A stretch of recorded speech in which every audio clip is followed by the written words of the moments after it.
Hello everyone, welcome to Sew Like Dotty. Today is a slightly different vlog.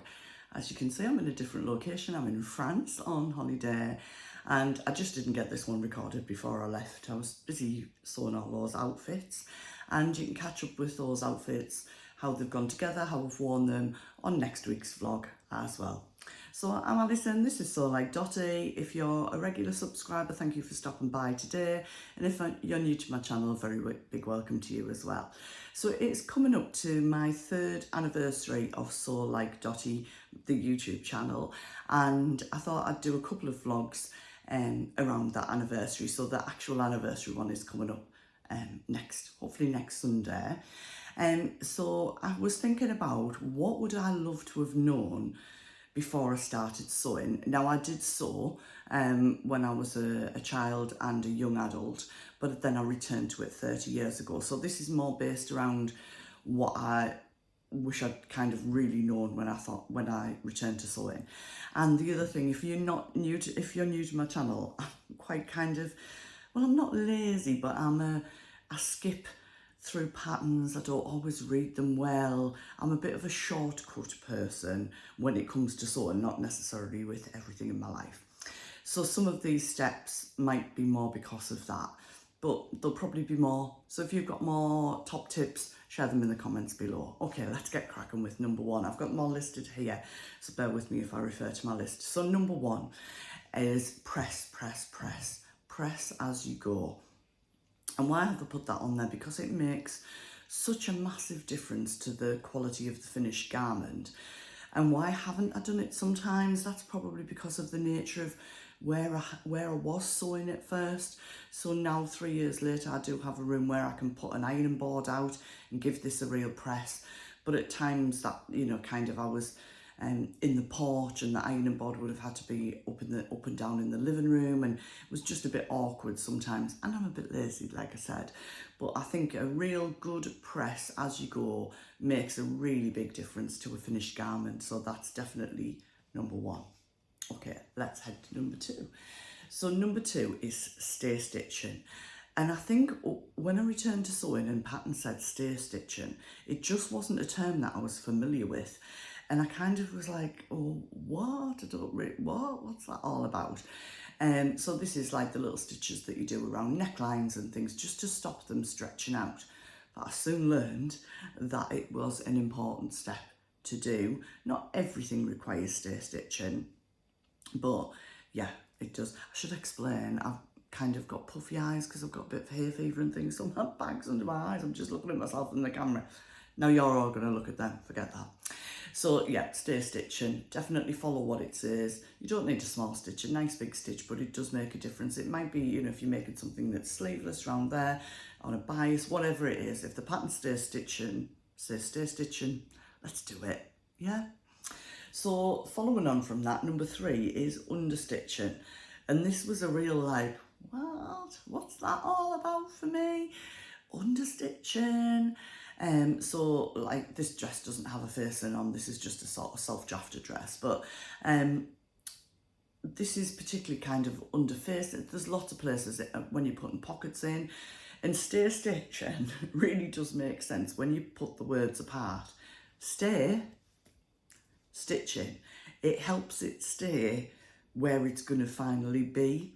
It took me a little while to work that out, and it also took, so if you're doing a facing in a neck and then you're snipping into it, I always try to do the stay stitching on the side that I'd snipped into rather than the side that I was wanting to attach it to. But if you've given it a really good press and pinned those together, you can get a very neat and easier, I think, stay stitch if you do it on the flatter full part of the fabric rather than the bit that you've snipped into. And it really does help to keep necklines and things in place. So that's a definite one that I've learnt to love a little bit more. Number 4, and Tamlin from Sewn on the Time will laugh at this, I've got there pattern marks, front and back notches, because I remember Tamlin talking about one of the girls at First for Fabrics making some block not block print, but block pattern style sweatshirts out of some beautiful fabric they had in. And Tamla went to sew one of them and there were no notches on it, and was completely kind of wearing my notches. And I am a bit of a notch skipper. I think if I'm doing something that's new and a bit more complicated, I'm more inclined to put them in. When it's something I've made a few times, not so much. But certainly on points where I start the gathering here and there, yes, I will put those in. But I don't tend to use notches. I have got a little,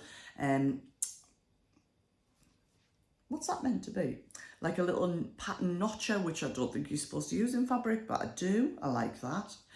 I do use the heat removable marker pens and just put little marks on, but then I have to remember not to iron it or the marks disappear, especially if I'm doing projector prints for patterns, because you haven't just got the piece of paper you can put back on. I've learned that lesson already.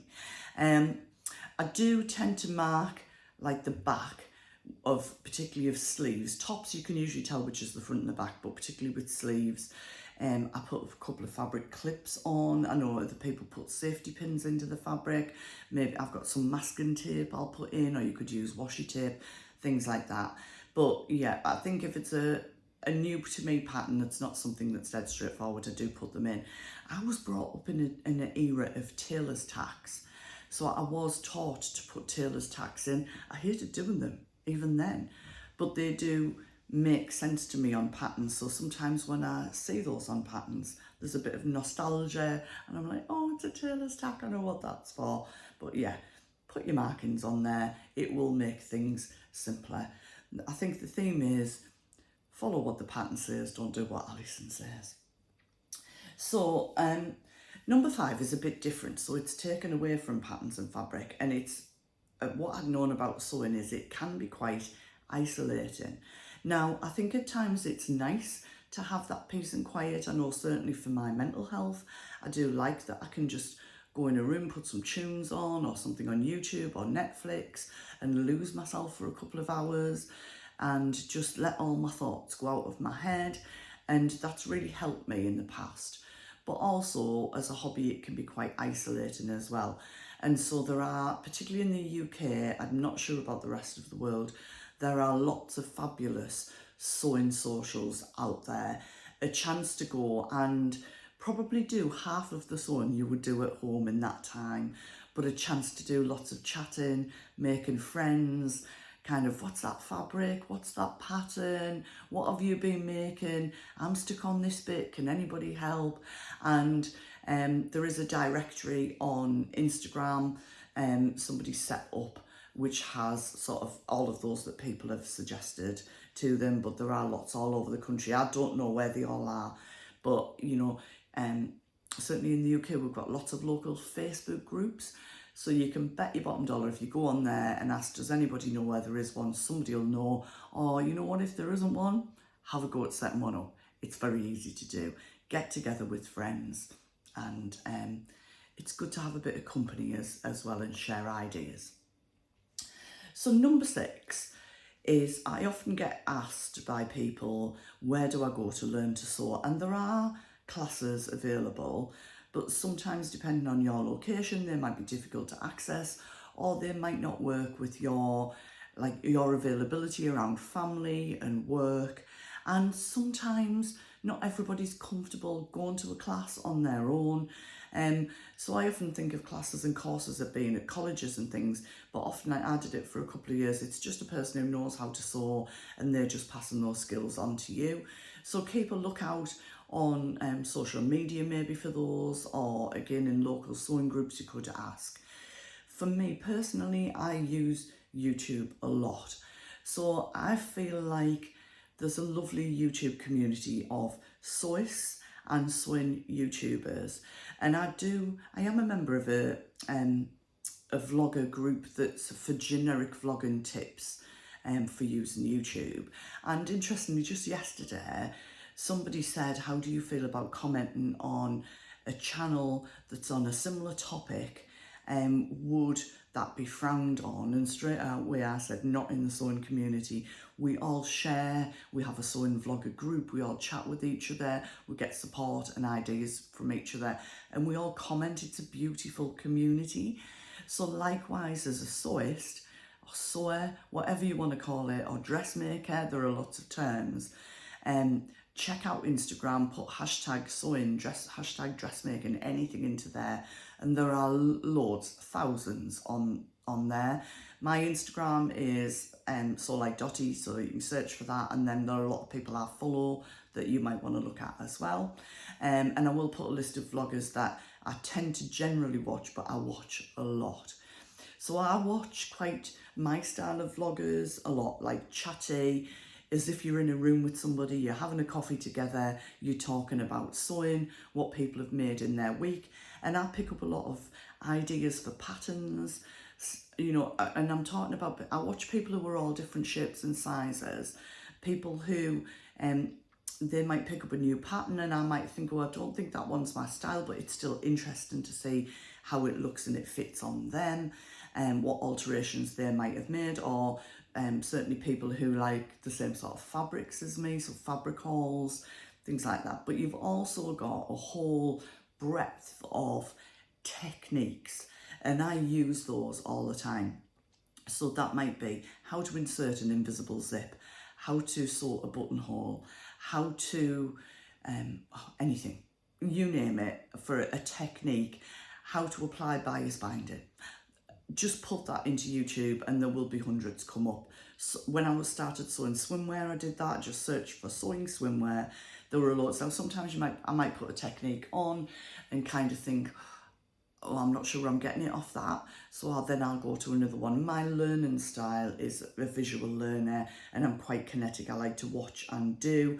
Other people like to read off patterns and therefore might not find that especially helpful. But if you do like patterns, there are lots of general sewing sort of textbooks out there, and a lot of the sewing magazines have sort of a chunk in them each time that have some sort of techniques and things like some of the ones I'm mentioning today. Okay, so buying fabric.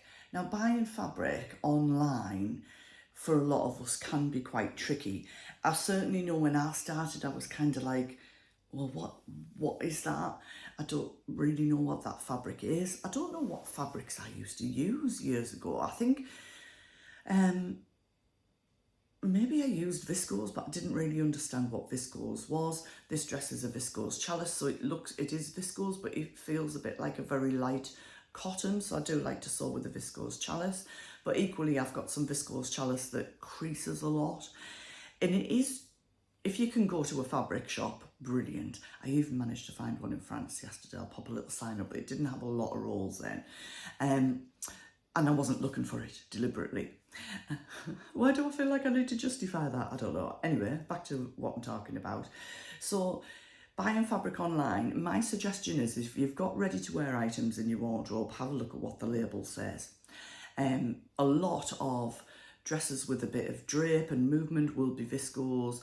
You might find obviously satin or silk.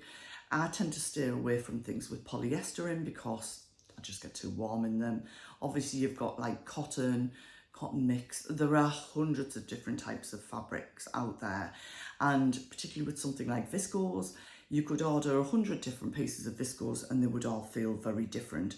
But sometimes a lot of the channels, Jenny Stitches in the UK, Beyond the Pink Door, and Fabric Godmother, and Guthrie Garney, they've got sort of generally weekly vlogs, or for Fabric Godmother it's on Instagram, and they'll kind of hold up and show the fabric so you can see more of the drape, more of the opacity, is that the right word?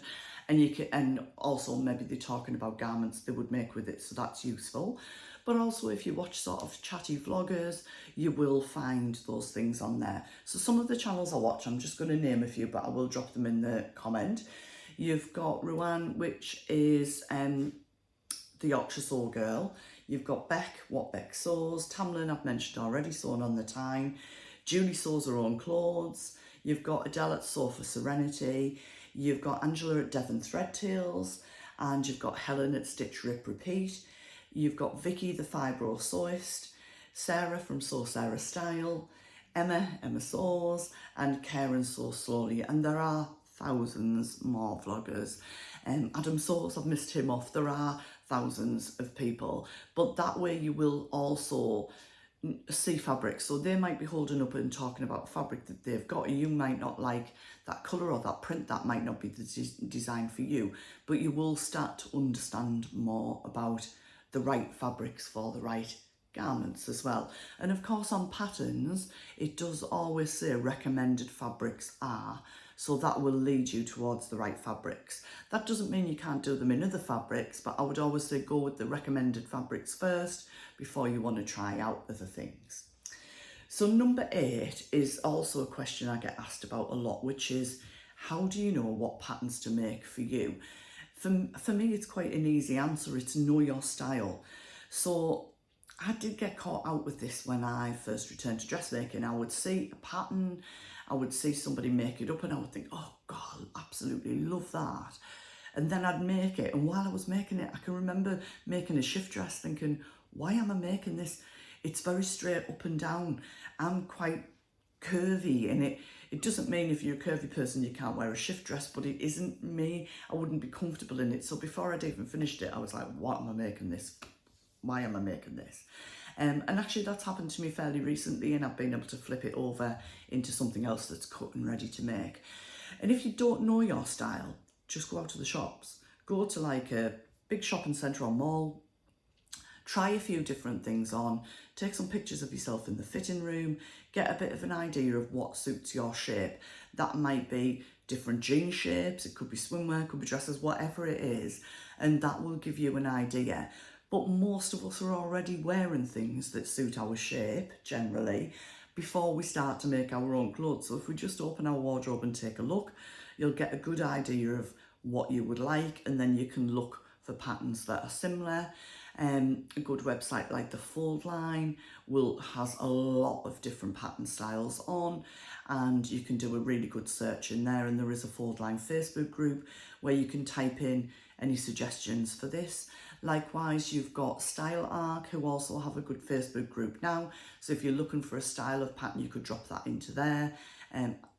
My Facebook group, So Like Dotty, you could ask in there, we would help. Who else? Fibre Mood, they don't have a Facebook group, but you can search. They've got hundreds and hundreds of patterns in there. So there's loads of opportunity, but the main thing is, I think, to narrow down what suits you and what you're going to be comfortable in and enjoy wearing as well. Number 9 is you will make mistakes. Things happen. Unpickers are there for a reason, although most of us, well, I hate getting the unpicker out, but it's just one of those things. Sometimes you kind of, I've been making tops and excuse me, rather than end up attaching the shoulders together, somehow I've ended up with the side attached to the shoulder. I've put sleeves into a top and thinking I'd matched the sleeve insert here, where actually I've matched it to the princess seam. But sometimes you can just be sewing around. Say you're putting a gathered skirt onto the top and you've just caught the fabric underneath and you need to unpick that. The other thing that goes along with that is, if you're using an overlocker and you're nervous about catching the fabric and putting a hole in it, turn off your blade. And that'll stop that, because that means if you do go over it, again, sometimes putting a sleeve in, say this bit ended up caught in there, the blade would cut that off and you'd end up with a hole that was down here. So if you turn off your blade, then if you do need to unpick, you can unpick it and your fabric's not damaged. So we all make mistakes. It's part of the process. It's okay. Yeah, even though we might be mad at the time, like really mad at ourselves. And number 10 is be proud, because I think generally we're not good at going, thank you. So when somebody says to you, you look lovely in that dress or that coat, or I really like your outfit, just say thank you. And it is okay to say, I made it. That is okay. Because I think what we often kind of say, certainly with ready to wear, somebody would go, I like your dress now, and go, oh, it's only from like Primark. It was only £12. I don't know why we do that, and I know when you're hearing this you'll do it. When we make our own clothes we should be really proud of it, and people are taking the time to make a nice comment and compliment. Don't be nervous to say I made it, and then the next thing they say is, would you make me one? And just say, no, but I could always show you how to sew, and you could pass that gift on to somebody else. So there are probably lots more tips, but they're just my sort of general tips that I thought of. If you've got any others, pop them in the comments. There's bound to be loads. Let's do some lovely sharing, and I wish you as always a happy week of sewing. Thank you for taking some time with me today. Give me a lovely thumbs up if you've enjoyed this video, and if you want to subscribe to the channel and just get notified of when my new vlogs come out, please press that button to subscribe. And if you do the little bell with the little bits on the side, then you'll get the notifications. Both of those make a real difference to the sharing of my channel within YouTube. So if you can take a moment to do that, it's massively appreciated by me. But most of all, thanks for your time today. Bye everyone.